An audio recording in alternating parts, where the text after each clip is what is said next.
Good morning my dear students, कैसे हैं आप।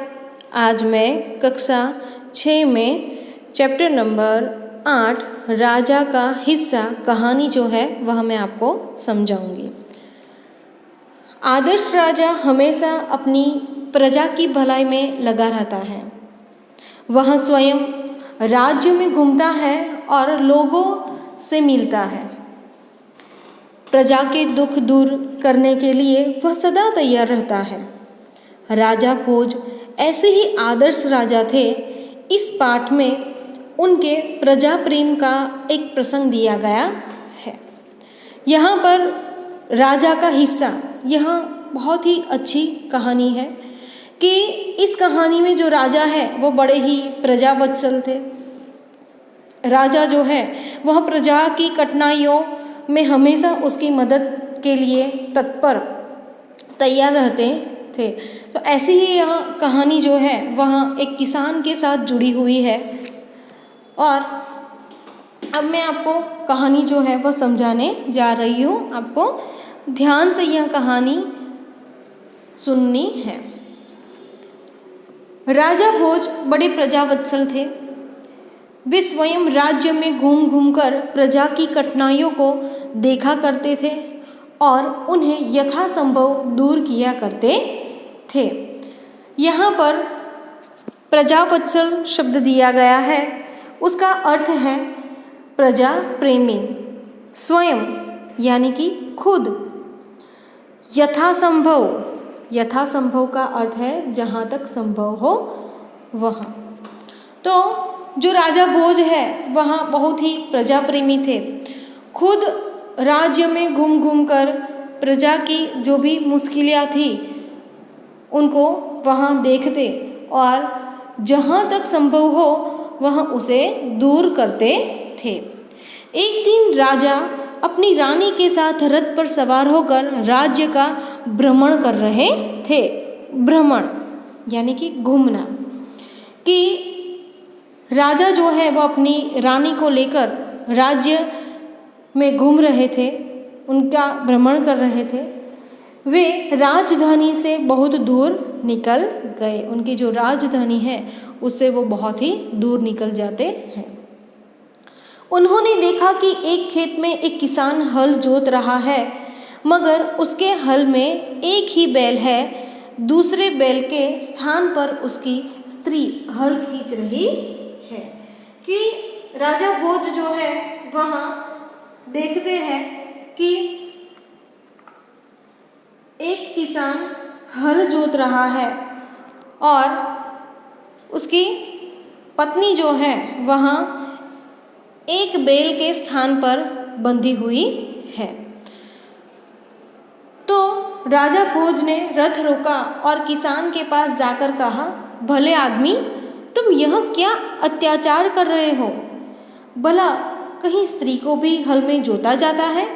यहाँ पर अत्याचार शब्द दिया गया है। अत्याचार यानी कि जुल्म। राजा भोज जो है वह यह देखते हैं और देखकर तुरंत ही वह उस किसान के पास आते हैं और कहते हैं कि भले आदमी, तुम यह क्या जुल्म कर रहे हो? भला कहीं स्त्री को भी हल में जोता जाता है? तो आप इस चित्र के अंदर देख सकते हैं कि स्त्री को हल के साथ जोड़ा हुआ है। एक और बैल जो है वह हल को खींच रहा है और दूसरी ओर उसकी पत्नी बैल की जगह पर यहाँ पर हल खींच रही है। मेरा एक बैल मर गया है, दूसरा बैल खरीदने के लिए मेरे पास धन नहीं है। यहाँ पर जो किसान है वह क्या कहता है कि मेरा एक बैल जो है वह मर गया है और दूसरा बैल खरीदने के लिए मेरे पास पैसे नहीं हैं। अगर खेत न जुता तो मैं खाऊंगा क्या? कहकर किसान पुनः अपने कार्य में लग गया। पुनः और कार्य, पुनः यानी कि फिर से, कार्य यानी कि काम। कि यह बताकर जो किसान है वह फिर से खेत के कार्य के अंदर वह लग जाता है। उसे क्या पता था कि उससे बात करने वाला कौन है। जो किसान है उसे पता नहीं था कि यह कौन है। राजा ने कहा, अरे भाई जरा सुनो तो। राजा जो है वह कहते हैं उस किसान से कि अरे भाई जरा सुनो तो, जो कहना है मेरे साथ चलते चलते कहो, मेरा काम क्यों रोकते हो। किसान ने कहा, किसान क्या कहता है कि आपको जो भी बात करनी है वो मेरे साथ चलते चलते करो, मेरा काम क्यों रोकते हो। राजा भोज उसके साथ साथ चलने लगे। अपने काम के प्रति किसान की लगन देखकर राजा भोज बहुत प्रभावित हुए। यहाँ पे लगन शब्द दिया गया है। लगन यानी कि प्रेम, रुचि, प्रभावित शब्द दिया गया है, असर पड़ना।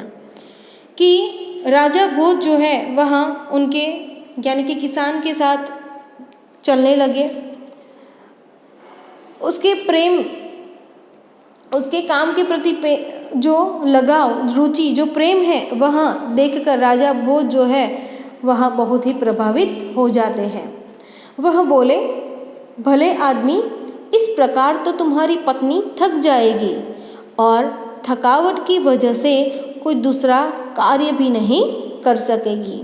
वह क्या कहते हैं कि भले आदमी, कि इस प्रकार तो तुम्हारी पत्नी जो है वह थक जाएगी और थकावट के वजह से वह दूसरा काम भी नहीं कर सकेगी।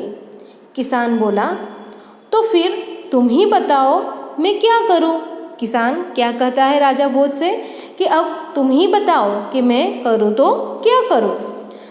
राजा ने कहा, तुम मेरे साथ चलो, मैं अपना एक बैल तुम्हें दे देता हूँ, मगर इतनी देर मुझे काम रोकना पड़ेगा, तुम ही बैल ला दो। किसान बोला।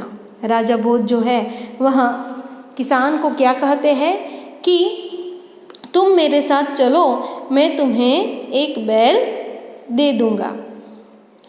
मगर किसान जो है वह क्या कहता है कि मगर इतनी देर मुझे काम रोकना पड़ेगा, एक काम करो, तुम ही बैल ला दो। अच्छा ऐसा करो, तुम अपनी पत्नी को रथ के साथ पास भेज दो, वह मेरी पत्नी से बैल ले आएंगी। कि राजा भोज जो है वह क्या कहते हैं कि अच्छा ऐसा करो कि तुम अपनी पत्नी को रथ के पास भेज दो, वह मेरी पत्नी से बैल ले आएंगी, तब तक मैं तुम्हारे हल में जूतूंगा। राजा ने कहा कि उसकी पत्नी के जगह पर राजा भोज जो है वह उस हल के साथ जुत जाते हैं। रानी ने पूरी बात सुनकर कहा, तुम्हारा बैल तो कमज़ोर होगा, वह हमारे बैल का साथ नहीं दे सकेगा, इसलिए तुम दोनों ही बैल ले जाओ।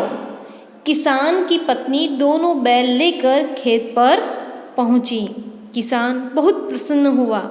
राजा भोज ने कहा, अगर कभी कोई दिक्कत हो तो मेरे पास आना, कहकर राजा भोज ने उसे अपना परिचय दिया तो किसान बहुत शर्मिंदा हुआ। तो रानी जो है वह उनकी पूरी बात सुनकर कहती है कि तुम्हारा बैल जो है वो बहुत ही कमज़ोर यानी कि निर्बल होगा, वह हमारे बैल का साथ नहीं दे सकेगा, इसलिए तुम दोनों ही बैल ले जाओ। किसान की पत्नी जो है वह दोनों बैल लेकर खेत पर पहुंचती है। किसान जो है वह बहुत ही खुश हो जाता है। यहाँ पे बहुत प्रसन्न होना यानी कि राजी होना, खुश होना। राजा भोज ने कहा, अगर कभी कोई दिक्कत, यहाँ पे दिक्कत शब्द दिया गया है, दिक्कत यानी कि परेशानी हो तो तुम मेरे पास आना, कहकर राजा भोज जो है वह अपना परिचय जो है वह किसान को देता है। वो बहुत ही शर्मिंदा हो जाता है। यहाँ पे शर्मिंदा शब्द दिया गया है, शर्मिंदा यानी कि लज्जित हो जाता है। उसने राजा से बार बार क्षमा मांगी। यहाँ पे क्षमा शब्द दिया गया है, क्षमा यानी कि माफ़ी, क्षमा यानी कि माफ़ी। राजा प्रसन्न होकर वापस चल दिए। उस बार उस किसान के खेत में बहुत अच्छी फसल हुई। उसके आश्चर्य का ठिकाना न रहा जब उसने देखा कि खेत के जितने हिस्से को राजा भोज ने जोता था उसमें मोती उगे थे, बाकी के हिस्से में उम्दा किस्म के गेहूं उगे थे। यहाँ पर आश्चर्य का ठिकाना न रहना, यह एक मुहावरा है, यानी कि बहुत आश्चर्य होना। उसका अर्थ है बहुत आश्चर्य होना। उसका वाक्य है, जादू के खेल देखकर हमारे आश्चर्य का ठिकाना न रहा। जादू के खेल देखकर हमारे आश्चर्य का ठिकाना न रहा। कि यहाँ पे दूसरा एक शब्द दिया गया है, हिस्से यानी कि भाग। उम्दा, उम्दा यानी कि उत्तम, और किस्म यानी कि प्रकार। उम्दा किस्म यानी कि उत्तम प्रकार।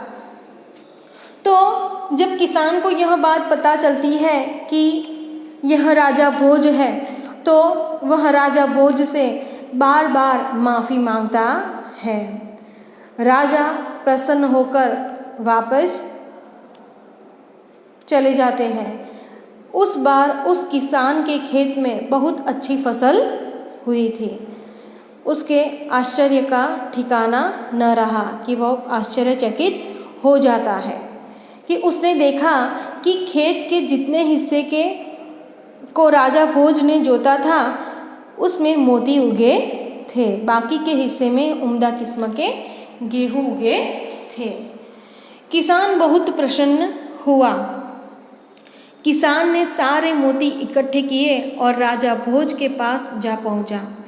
उसने सारे मोती राजा भोज के चरणों में रख दिए और राजा को सारा किस्सा कह सुनाया।